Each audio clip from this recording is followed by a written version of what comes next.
E repercutiu muito nas redes sociais um vídeo em que o ministro Luiz Roberto Barroso, presidente do Tribunal Superior Eleitoral, aparece falando que eleição não se vence, se toma. Vamos assistir. Isso. Nós estávamos ontem, mas no meio da audiência nem deu para... Eu brinquei com ele que eleições não se vence, se toma. Se toma. Eu queria lhe apresentar, você fez a referência, está com som? Não, pode ser que sim, pode ser que não. Ana Paula Henkel, começo com você, Ana. A assessoria do ministro disse hoje que a fala foi tirada ali de contexto, que foi uma reunião em 9 de junho, né, desse ano, mas apenas imaginem se mesmo de brincadeira o presidente Jair Bolsonaro tivesse dito uma coisa dessa, que eleição não se toma, não se vence, né, se toma. Lembrando que aí o cérebro, né, do partido mais corrupto da nossa história, o Zé Dirceu, não muito tempo atrás ele disse exatamente isso, que eles tomariam o poder de volta, que é bem diferente de vencer uma eleição. O que me assusta nisso tudo, Vitor, é a interferência dos ministros do Supremo Tribunal Federal, ou através do STF, ou através do TSE, em outras esferas institucionais, como essa que nós recordamos agora com o deputado, em relação à prisão do deputado Daniel Silveira. E o Senado não faz absolutamente nada. Inquéritos inconstitucionais proferidos pelo ministro Alexandre de Moraes, a nossa Constituição sendo desrespeitada assim, semanalmente em eventos diferentes, não é nem mesmo no mesmo evento, e o Senado, que detém aí a prerrogativa constitucional dentro do sistema de pesos, de checks and balances, né, de freios e contrapesos no Brasil, não faz absolutamente nada, não tem accountability, como os americanos falam aqui, em relação aos ministros da nossa corte mais alta. Eles fazem o que eles querem, eles interferem em prerrogativas do executivo, do legislativo. A Câmara aí se ajoelhou, se acovardou diante desse processo todo do deputado Daniel Silveira, e parece que o Senado vai pelo mesmo caminho, né? A nossa única ferramenta para ter essa accountability aí dos ministros da Suprema Corte seria o Senado, que o Senado é protegido pelos ministros da Suprema Corte. Ou seja, em algum momento a gente vai ter que começar a discutir de maneira muito séria a PEC do foro privilegiado, porque se um protege o outro o tempo todo, o Senado não coloca os ministros para o processo de impeachment. Os processos ali para ser discutidos no plenário de algum processo de impeachment de um ministro que atropela, que não é apenas um, é bem mais de um, atropela aí sempre nossa Constituição.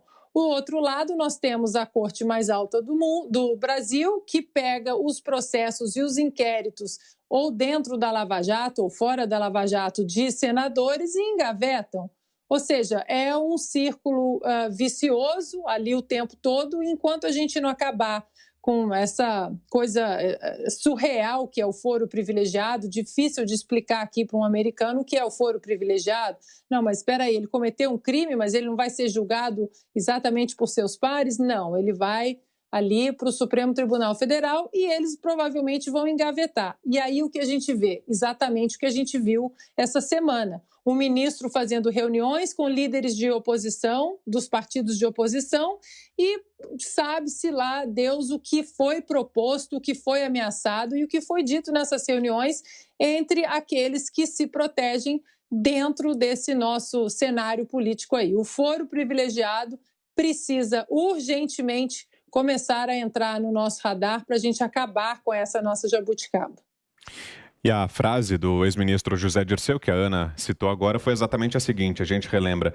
É uma questão de tempo para a gente tomar o poder. Aí nós vamos tomar o poder, que é diferente de ganhar uma eleição. Declaração de Dirceu em uma entrevista ao El País. Augusto. Como diz o ministro, ele ofereceu alguma explicação, disse alguma coisa ou não? Não. Não. Alguns jornais noticiaram como se fosse uma piada do ministro. Se é piada, por que ele quis que... Ele pergunta se estão gravando, né? Se existe o som. Aí por quê? E se fosse piada, também, como brincar com um assunto desse sendo presidente do TSE? O que disse o ministro Barroso é perfeitamente afinado com a biografia dele. Ele defendeu o terrorista Cesare Battisti, né? Dizia que era inocente. Então, ele não sabia que era criminoso, assassino, ele só descobriu isso quando o próprio Battisti confessou. E se descobriu quando confessou, porque não comentou o erro que ele havia cometido. Então, foi deliberado. Ele sabia que era um terrorista, assassino, e ainda assim defendeu. Então, não há nenhuma, eu não me espanto ao ver que ele concorda com o ministro Zé Dirceu. Não se vence a eleição, se toma o poder. Agora, o que ele tem de conversar, o que ele tem a conversar com essa turma? O que ele vai fazer, né, nessas conversas? Ele tem de cuidar, pelo menos, da imagem. Ele não cuida nem da imagem, nem do palavrório que ele fica produzindo todo dia. E aí é pego em flagrante e não tem como explicar. Agora 7h13. Guilherme Fiuza, queremos ouvi-lo também, Fiuza, em 3 minutos. Exato. É uma irreverência completamente descabida, né? O ministro, na verdade, isso reflete um pouco, né, a realidade artificial que essas autoridades vivem hoje, especialmente as do Supremo, né? Eles estão absolutamente imunes, né, à vida real. Está ali passeando num corredor, só andam em corredor, gabinete, corredor subterrâneo, blindagem, segurança, quarentena VIP. É um negócio assim, não tem uma intersecção com o país, não. É daí que advém essa leveza, essa irreverência, que, como disse o Augusto, é absolutamente incompatível com o presidente. Vamos repetir, este é o presidente do Tribunal Superior Eleitoral, ele é o árbitro do sistema eleitoral, que está em discussão, e não é por uma questão ideológica, não. Está em discussão porque o sistema é vulnerável. E vocês viram ali a leveza, a tranquilidade, a irreverência. Porque não chega, quer dizer, é uma vida cercada de privilégios, de benefícios pagos pelo povo, cercada de puxa-sacos, bajuladores e reféns, cercada de manchetes amigas, né? Cada vez mais. Não tem, você não vê outrora a grande imprensa, mas não tem como sair um mero questionamento. Essa conversa é estranha. Foi uma piada sobre Roraima. Então, nós achamos, aqui da planície, que o ministro Luiz Roberto Barroso, presidente do Tribunal Superior Eleitoral, precisa dar explicações formais. Foi uma piada? Explique a piada. Onde está a Procuradoria? A Procuradoria, representante dos direitos difusos, precisa sim se manifestar. É para isso que ela serve. Uma autoridade deu uma declaração incompatível com o seu cargo e disse que era uma brincadeira. Vamos ver que brincadeira foi essa, porque a reunião com os líderes partidários que transplantou membros de uma comissão e mudou uma votação, não foi brincadeira. Então, o ministro está numa posição em que ele precisa, sim, dar explicações. Aquela irreverência não é compatível com o cargo que ele ocupa atualmente. Bom, e continue participando aí pelo nosso WhatsApp. Queremos ouvi-la sobre os temas que estamos trazendo aqui. Nosso número é o 11 9 31 17 0620.